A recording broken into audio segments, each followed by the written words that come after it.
नमस्कार, मैं रिया और आप देख रहे हैं डॉक्टर साहिब। डॉक्टर साहिब की आज के इस वीडियो में हमारे साथ मौजूद है बिहार की जानी मानी स्त्री रोग विशेषज्ञों में से एक डॉक्टर प्रीति अरोरा। तो डॉक्टर साहिबा, बहुत बहुत स्वागत है। Thank you. डॉक्टर साहिबा, माँ बनना एक औरत की ज़िंदगी में सबसे हसीन पल होता है, लेकिन वही औरत अगर माँ नहीं बन पाती और माँ बनती भी है तो बार बार जो है गर्भपात हो जाता है। तो अगर गर्भपात हो रहा है बार बार तो कारण क्या हो सकता है? रिया जी, अगर प्रेगनेंसी लॉस बार बार हो रहा है तो उसे रिकरेंट प्रेगनेंसी लॉस जी। बोला जाता है हम लोग के टर्म्स में। और रिकरेंट प्रेगनेंसी लॉस का ऐसे डेफिनेशन है कि अगर 3 से अधिक अबॉर्शन हो तो महिलाओं को ट्रीटमेंट खोजना चाहिए। बट आज के डिक्टम में क्योंकि हम लोग लेट मैरिजेस कर रहे हैं तो ऐसे में हर प्रेगनेंसी वैल्यूएबल है। तो मैं अपने पेशेंट्स को यही सजेस्ट करती हूँ कि अगर एक भी आपका प्रेगनेंसी लॉस हो रहा है तो उसके बाद आप एक बार अपने गायनेकोलॉजिस्ट से मिलके अपना इवैल्यूएशन तो ज़रूर करवाना चाहिए। मतलब हर गायनेकोलॉजिस्ट को करना भी चाहिए, मुझे लगता है करते भी हैं हम लोग सब। कि जो भी कारण है, जैसे रिकरेंट प्रेगनेंसी लॉस के कारण क्या क्या हो सकते हैं, तो उसके कारणों में सबसे पहले तो age of the patient affect करता है। अगर हम लोग लेट मैरिजेस करते हैं, 30 के बियॉन्ड मैरिज करते हैं, तो यूजुअली क्या होता है कि इनफर्टिलिटी के चांसेस बढ़ जाते हैं, या फिर प्रेगनेंसी क्योंकि यूट्रस में इन्फेक्शन होने का चांस रहता है, फाइब्रॉइड्स होने का चांस रहता है, अंडाशय में सिस्ट होने का चांस रहता है। और क्योंकि देखिए एक्चुअली हर महिला का फर्टिलिटी पीरियड 15 साल से लेकर 45 साल की उम्र तक है।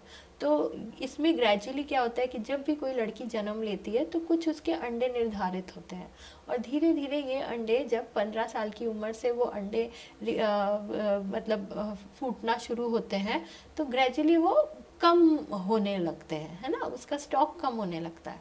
तो वो फर्टिलिटी को अफेक्ट करता है एज फैक्टर, राइट। क्योंकि वो अंडों की मात्रा जो है, क्योंकि वो रिजर्व्ड है, वो ओवेरियन रिजर्व जिसकी मैं बात कर रही हूँ, अगर तो ओवेरियन रिजर्व को असेस किया जाता है एंटीमुलेरियन हार्मोन से, तो और एंट्रल फॉलिकल काउंट से, अल्ट्रासाउंड के माध्यम से। तो ये रिजर्व ही, ओवेरियन रिजर्व ही महिलाओं में कम होने लगता है, हार्मोन की डिस्टर्बेंस आने लगती है, फिर इन्फेक्शन, मल्टीपल इन्फेक्शन आ जाते हैं क्योंकि लोग जानबूझ के मैरिज करते हैं, रिलेशन करते हैं और लेकिन प्रेगनेंसी नहीं करते हैं। तो उससे क्या होता है कि रिपीट इन्फेक्शन आते हैं और एसटीडीज होते हैं, और उस सब से भी जो हम लोग का जो कैविटी है, ट्यूब्स हैं, वो अनहेल्दी हो जाती हैं।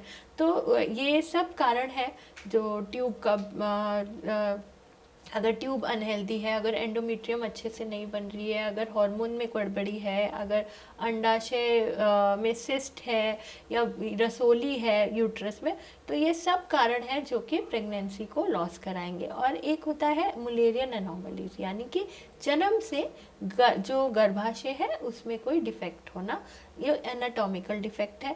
जैसे कि इसमें कोई सेप्टम हो, या फिर उसमें कुछ रुकावट हो, तो या फिर गर्भाशय ही दो टुकड़े में, दो हिस्से में मत, क्योंकि जब जन्म होता है गर्भ में ही, जब फीमेल शिशु हो गई तो उसका जो बच्चेदानी है वो दो हिस्से से जुड़कर बनती है। तो ये कई बार ये इनकम्प्लीट डेवलपमेंटल प्रॉब्लम होती है, इन डेवलपमेंटल अनोमली होती है। तो उस केस में ऐसा हो सकता है कि किसी महिला की बच्चेदानी दोनों जुड़ी नहीं, या फिर ये रेयर केसेस है, लेकिन बहुत रेयर भी नहीं है, लेकिन ये होते हैं। तो ऐसे केस में जिस यूट्राइन सेप्टम जो है, इंट्रा यूटेराइन सेप्टम ज़्यादा कॉमन है।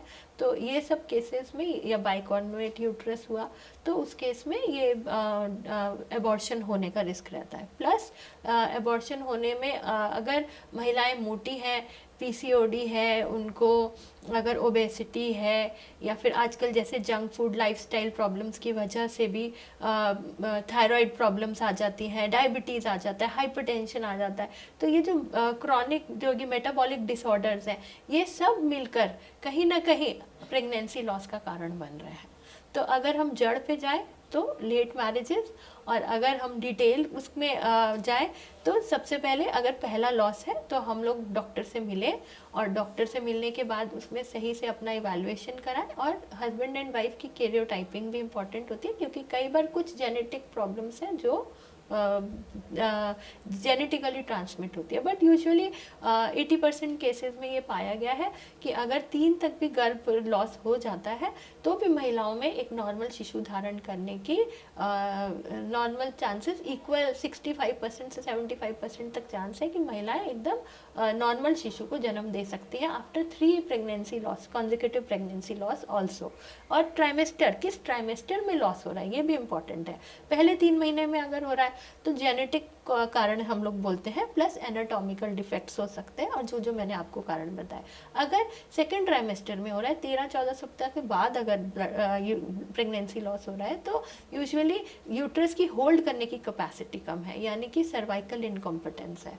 तो ये सब कारण इवैल्यूएशन करने के लिए गायनेकोलॉजिस्ट और ऑब्स्टेट्रिशियन से मिलिए, डेफिनेटली वो आपको सहायता भी करेंगे और एक हेल्दी बेबी को जन्म देने में हेल्पफुल भी होंगे। और कई लोगों को इसमें जब ऐसी परेशानियां आए तो मनोबल नहीं तोड़ना चाहिए, क्योंकि आजकल हमारी साइंस इतना एडवांस हो गई है कि अगर सर्वाइकल इनकॉम्पिटेंस है तो स्टिच दिया जा सकता है, लैप्रोस्कोपी, हिस्ट्रोस्कोपी की मदद से सारे कारण जाने जा सकते हैं। तो आप उसका फ़ायदा उठाइए और इस जर्नी को एंजॉय कीजिए। Thank you. तो आपने डॉक्टर प्रीति अरोरा को सुना, जिन्होंने पूरी जानकारी हमारे साथ साझा की है कि अगर किसी महिला को बार बार गर्भपात हो रहा है तो इसका कारण क्या हो सकता है और इसे कैसे ठीक किया जा सकता है।